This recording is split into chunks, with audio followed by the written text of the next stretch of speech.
tema da aula, então, é o debate historiográfico em torno da crise do antigo sistema colonial. E uma vez compreendido, em termos no mínimo razoáveis, o que vem a ser essa ideia de antigo sistema colonial, nós podemos, então, discorrer sobre a crise desse antigo sistema colonial.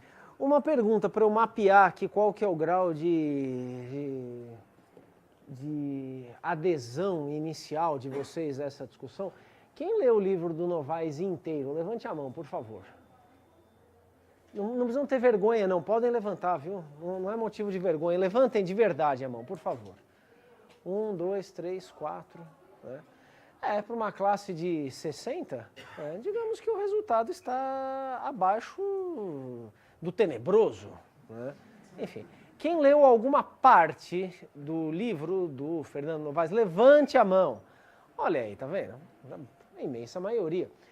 Porque, afinal de contas, aqui nós somos especialistas em ler fragmentos, né?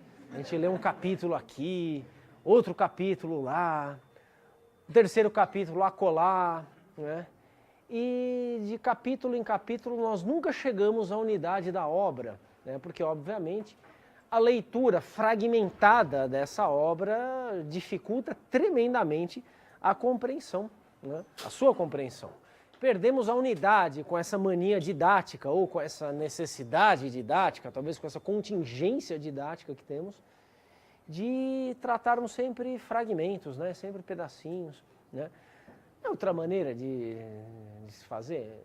Não, mas, já que não há outra forma de se fazer isso, né? Quer dizer, de acompanhar, então, leituras, interpretações, fazendo 3, 4, 5 matérias aqui na universidade, tudo ao mesmo tempo, pelo menos cada fragmento que vocês leiam, né?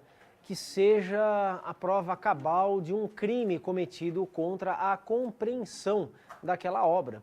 Porque um fragmentozinho, enfim, é sempre tomar o todo por uma parte e, no caso dessas obras historiográficas, isso dificilmente funciona. Principalmente em se tratando de obras modelares, em se tratando de obras clássicas, em se tratando de obras importantes.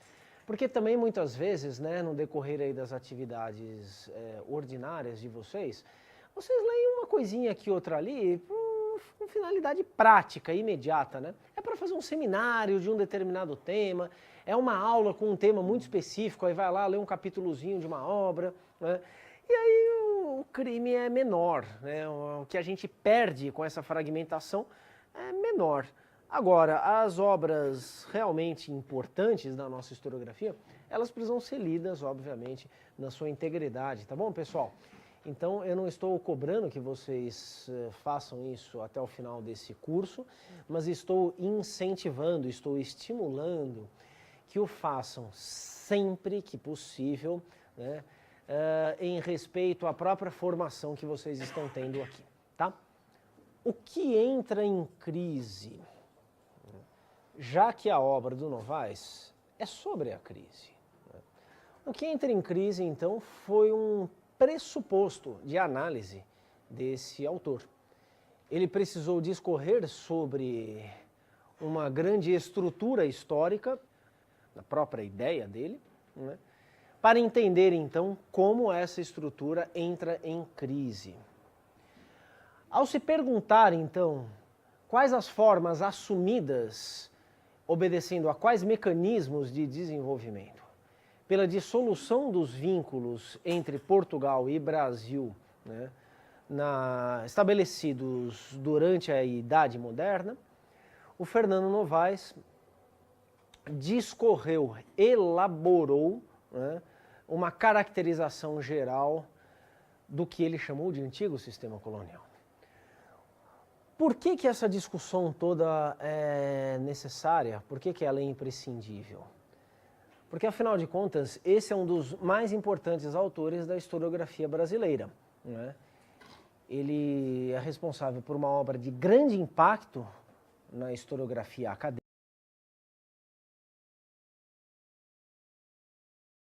histórico, de formulação, de elaborações em torno da história. Essa obra, especificamente Portugal e Brasil na crise do antigo sistema colonial, né, foi capaz, então, de determinar uma forma de pensamento. Né? É um livro clássico, então, na medida, e principalmente, né, na medida em que ele moldou uma forma de pensamento bastante persistente. Uma forma de pensamento, né, que transcendeu o momento específico, o ambiente intelectual específico do qual essa obra surgiu. Essa é uma definição razoável para uma obra clássica. É uma obra, né, cujas ideias, cujas elaborações, parcialmente, na sua totalidade, pairam sobre nós, sobre as nossas cabeças e modelam, né, as nossas formas de pensamento, mesmo que disso não tenhamos necessariamente conta, que disso não tenhamos necessariamente consciência. Tanto é que muitas vezes a leitura do Portugal e Brasil na crise do antigo sistema colonial, né, provoca em estudantes de história uma espécie de, uma sensação de um déjà vu. Isto é, sim, entendo isso daqui, algumas das ideias principais. Na sua superficialidade, porque ela é uma obra sofisticada, é uma obra muito bem elaborada, é uma obra de grande complexidade, né? E penetrar, então, no âmago dessas especificidades, aí é uma tarefa considerável. Mas digamos que algumas das ideias básicas, elas são muito familiares, em geral, a um estudante de história que recém-ingressa na universidade. Por quê? Porque desde a sua publicação em 1979, esse livro, repito, transcendeu, né, os ambientes intelectuais acadêmicos, né, e foi para a sociedade em geral.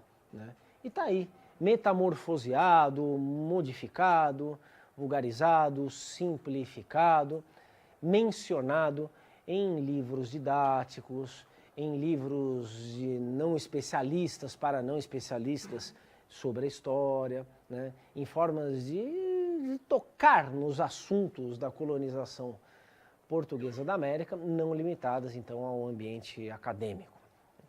Tem gente que confunde uma obra clássica com uma obra antiga.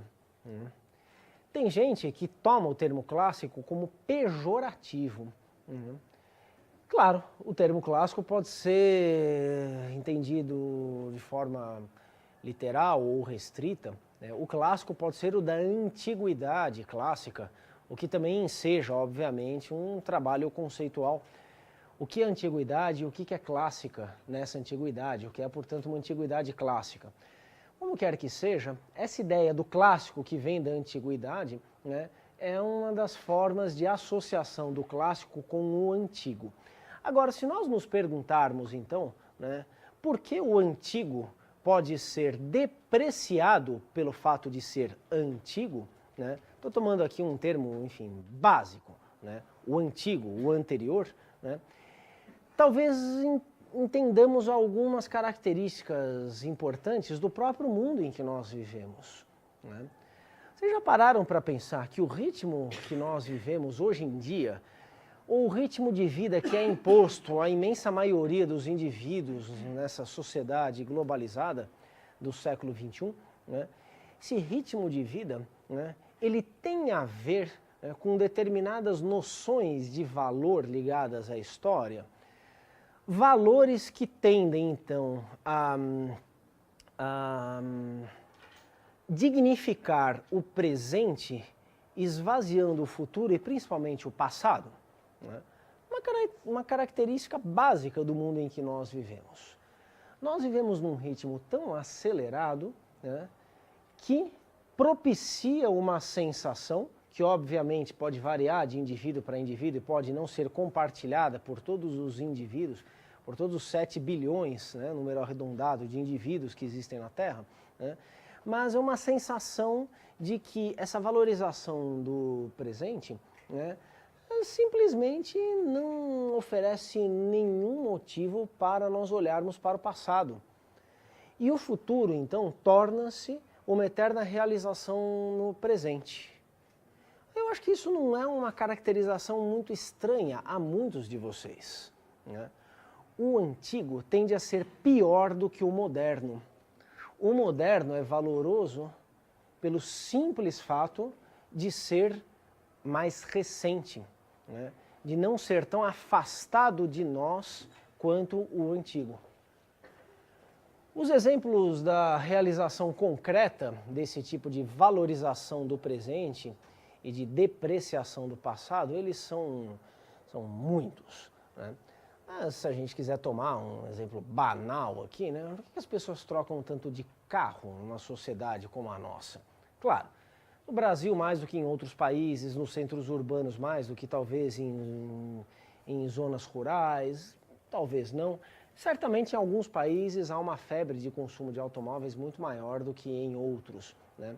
Claro que as pessoas que trocam de automóvel, em geral, dizem que elas trocam porque elas precisam, né? Claro, porque trabalham com automóvel, porque se deslocam muito, e um automóvel velho começa a dar muito problema, né? Começa a custar muito caro, toda hora tem que levar no mecânico, é perigoso, né? E pouca gente assume que a troca de automóveis tem a ver com a renovação do consumo de uma mercadoria, né? Ter algo que esteja sendo ofertado no presente tende a ser mais bem visto, né, socialmente aceito, do que o consumo de algo tido por obsoleto. Ter carro velho é feio, é isso que eu estou dizendo. Portanto, é uma marca de distinção por baixo em meio à nossa posição da sociedade, né? Pronto, peguei um exemplo qualquer, né?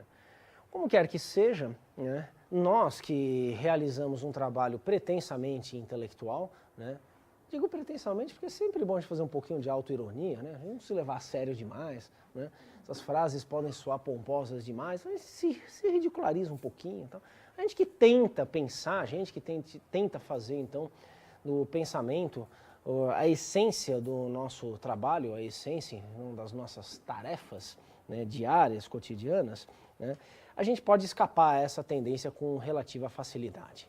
Sobretudo, se formos, então, uma coletividade de indivíduos algo excêntricos, né, a procurarem, no estudo do passado, a sua realização profissional. Obviamente, quem ingressa numa universidade buscando, então, um curso de história, né, se preocupa com o passado, é óbvio, né? Vocês não estão aqui porque vocês não se preocupam com o passado, porque vocês acham que o passado não tem nada a dizer, porque vocês acham que o passado da humanidade é irrelevante. Não pode ser, obviamente. Vocês estão aqui porque vocês, de antemão, carregam algum tipo de encantamento com o passado humano. E esse encantamento pode se converter, então, em ofício, né? Essa é a expectativa, se tudo correr bem, né, se não houver nenhum percalço sério, né, vocês vão introjetar o que estão passando em termos de formação profissional, em termos de formação intelectual, num curso como esse, vocês vão introjetar na vida de vocês quando vocês tiverem que sair daqui, né? O antigo, então, como sinônimo do indesejado, como sinônimo do obsoleto, nos impede de apreciar, né, um fato muitas vezes pouco evidente, o fato de que nós aprendemos a pensar com modelos, com paradigmas, com propostas, com elaborações anteriores, cujo estudo nos permite, então, um discernimento em relação àquilo que nós pensamos. Propicia, então, né, a chave do pensamento crítico, né? Nós termos condição de analisarmos aquilo que nós próprios pensamos, porque esse pensamento ele vem de algum lugar, ele é tributário de determinadas fontes. O que não implica, claro, que nós tenhamos reproduzido ipsis literis, que nós tenhamos replicado de maneira direta, de maneira imediata, aquilo que foi elaborado anteriormente. É sempre uma reelaboração o que está implicado nesse tipo de operação intelectual ao qual eu me refiro. Os clássicos, então, são aquelas obras que, de algum modo, oferecem fontes das nossas formas de pensar, o que não significa que tenhamos que nos limitar a essas fontes, uma vez reconhecidas. Não, Pelo contrário, o nosso dever é sempre rever, né, os pressupostos do nosso pensamento. É sempre rever as formas advindas das tradições anteriores. Pelo simples fato de que alguém pensou isso antes que nós, e que nós, então, pensamos dessa maneira, em alguma medida, em continuidade a essas elaborações anteriores. Sempre que eu me referi, então, a uma obra clássica, né, aqui um clássico da nossa historiografia, não estou ensejando nenhum juízo depreciativo.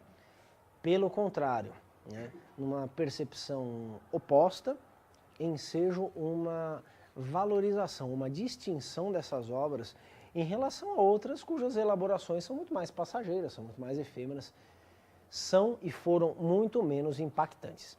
O que não significa também que nós tenhamos que nos preocupar apenas com as obras clássicas. Nós temos que nos preocupar com tudo de relevante que foi escrito de acordo com os nossos desenhos de especialização. A gente se interessa mais por algumas coisas, não por outras, e assim definimos então os critérios dos nossos interesses, das nossas fontes intelectuais, das nossas leituras. Ainda estamos, quer dizer, vocês estão, né, num estágio de reconhecimento do terreno, né? Então, de familiarização com um pouco de tudo, né? E aí é nosso dever aqui, como professor dessa instituição, né, estimular que, já que não podemos ler todas as coisas que foram escritas no mundo, aliás, nem devemos ler, né, porque, enfim, a quantidade de relevâncias e de leituras capazes de danificar, né, as nossas capacidades cerebrais, sem dúvida nenhuma, é muito grande, né? Já que não temos que dar conta e nem devemos dar conta da totalidade da produção sobre um determinado tema, sobre todos os temas que interessam o historiador, né, nós, como professores, temos a obrigação de selecionar para vocês algumas coisas, né? Leiam preferencialmente certo tipo de obra, né? Percebam diversidades, percebam algumas elaborações, percebam formas de pensar, percebam formas de proceder, inclusive para que no futuro, eventualmente, essas tradições sejam rompidas, caso elas se mostrem esgotadas, porque isso também acontece. Em suma, pessoal, né, isso é uma obra clássica. As coisas que foram escritas mais recentemente não são melhores do que as anteriores pelo simples fato de terem sido escritas mais recentemente.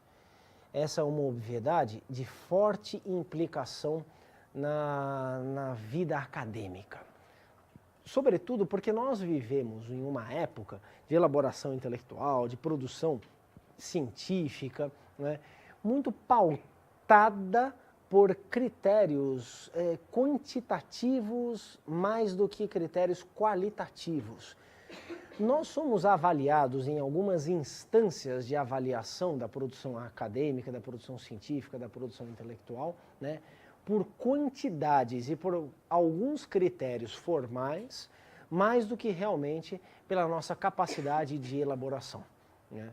Dentre esses critérios quantitativos e formais, frequentemente encontra-se, né, o da inserção em tendências atuais. Formas atuais de se pensar a história. Isso costuma ser muito valorizado hoje em dia. E claro que isso se conecta, então, com uma tendência socialmente muito abrangente, à qual me referi aqui no começo da minha exposição, né? Uma desvalorização do passado e a valorização de um presentismo, né, que parece esvaziar as demais formas de, enfim, vivência temporal. As modas historiográficas. A produção historiográfica também tem as suas modas. E as modas, elas tendem, vocês sabem disso, né, a desvalorizar a divergência. Aquilo que não se enquadra nos padrões de uma moda, né, é descartado, é desvalorizado, é rebaixado, né, porque afinal de contas a moda carrega consigo a eterna valorização do presente pelo presente.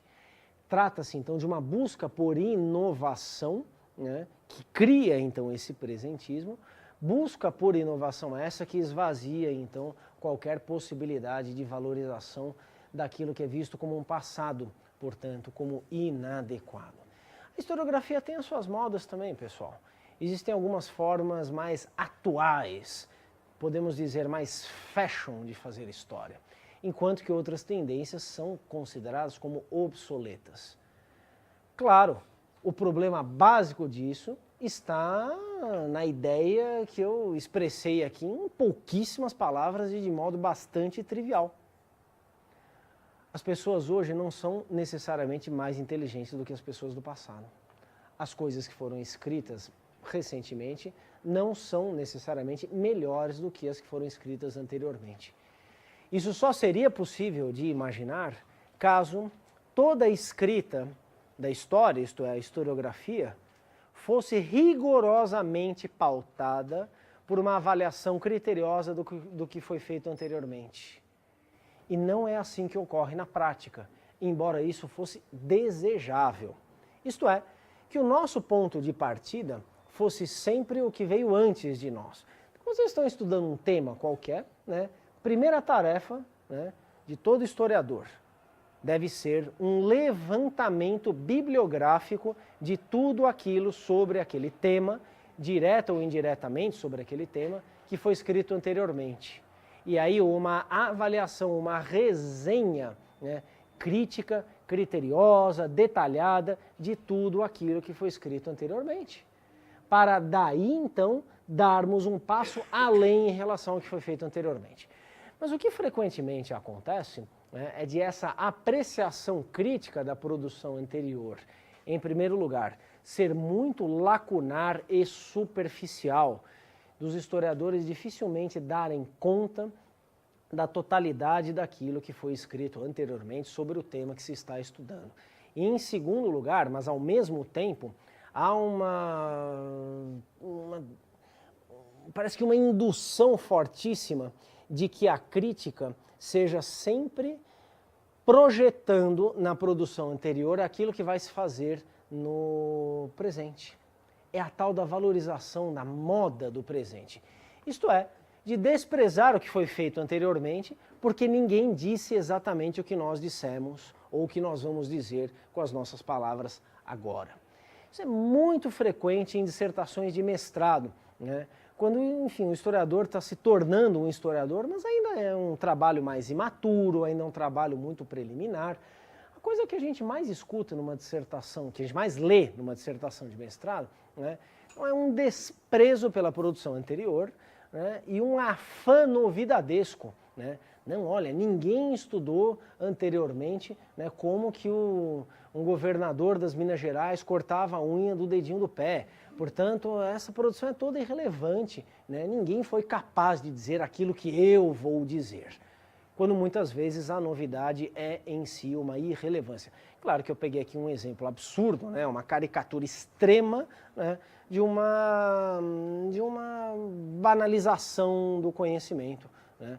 Que então insiste em passar por cima daquilo que foi feito anteriormente. Depois a gente vai ficando mais esperto, a gente vai ficando mais maduro, né? E percebe que, bem, as pessoas não disseram aquilo que nós estamos dizendo, inclusive porque elas não tinham interesse naquilo que nós estamos dizendo no nosso presente.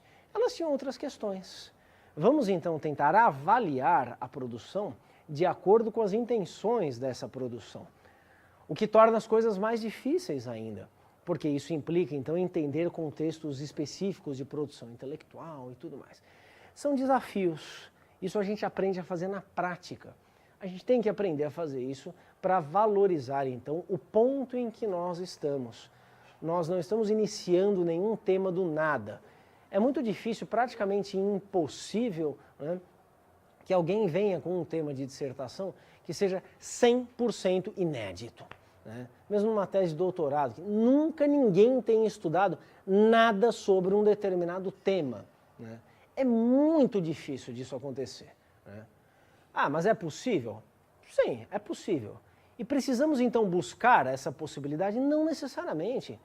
Caso contrário, 99,9% dos trabalhos historiográficos 99,9% dos trabalhos historiográficos feitos no mundo atual seriam considerados irrelevantes porque eles não são 100% inéditos.